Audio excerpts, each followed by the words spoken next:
मैनपुरी से एक हैरान कर देने वाली खबर सामने आ रही है, जहां एक किसान की मेहनत पर किसी ने जहर घोल दिया। खेत में खड़ी टिंडे की फसल को कथित तौर पर कीटनाशक डालकर पूरी तरह से बर्बाद कर दिया गया। पीड़ित किसान ने करीब 4 लाख रुपए के नुकसान का आरोप लगाते हुए जिलाधिकारी से न्याय और मुआवजे की गुहार लगाई है। बताया जा रहा है कि पुरानी रंजिश के चलते इस वारदात को अंजाम दिया गया।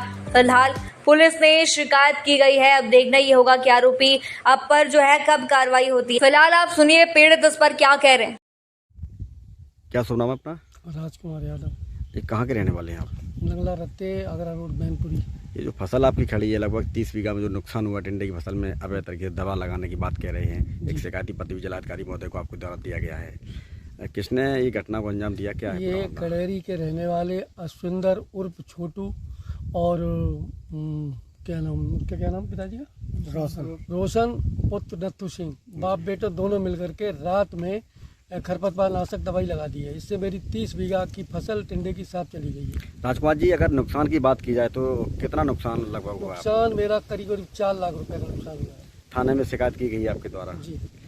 तो क्या मांग की है आपने जिलाधिकारी महोदय से? मैंने मांग की है मेरी FIR की जाए और मेरी नुकसान की भरपाई की जाए। जो नुकसान हुआ है, क्यों ऐसी घटना को अंजाम दिया गया है, कोई वो जानकारी? पड़ोस में जमीन है, वो जमीन अवैध तरीके से किसी की घेरे हुए था। कितनी पहले जमीन? से करीब 28 बीघा जमीन। हम्म, वो जमीन हमने खरीद ली है जी। और वो जमीन खरीदने की वजह से उसको ये लगता है कि जमीन मेरी थी। आए दिन हमको घेरता है, मारता पीटता धमकाता गाली गलौज करता है और नुकसान पहुंचाता है। इसी को लेके नुकसान किया है उसने? इसी से कुछ दिन पहले मेरे गेहूं की खड़ी फसल में उसने पानी लगा दिया था, तो गेहूं का मेरा नुकसान हो गया था। कितना नुकसान हुआ था लगभग? उसमें भी नुकसान करीब 1 लाख रुपए का नुकसान हुआ था। अब क्या चाहते हैं आप? हम ये चाहते हैं इसके खिलाफ FIR की जाए और हमारा मुआवजा दिलवाया जाए।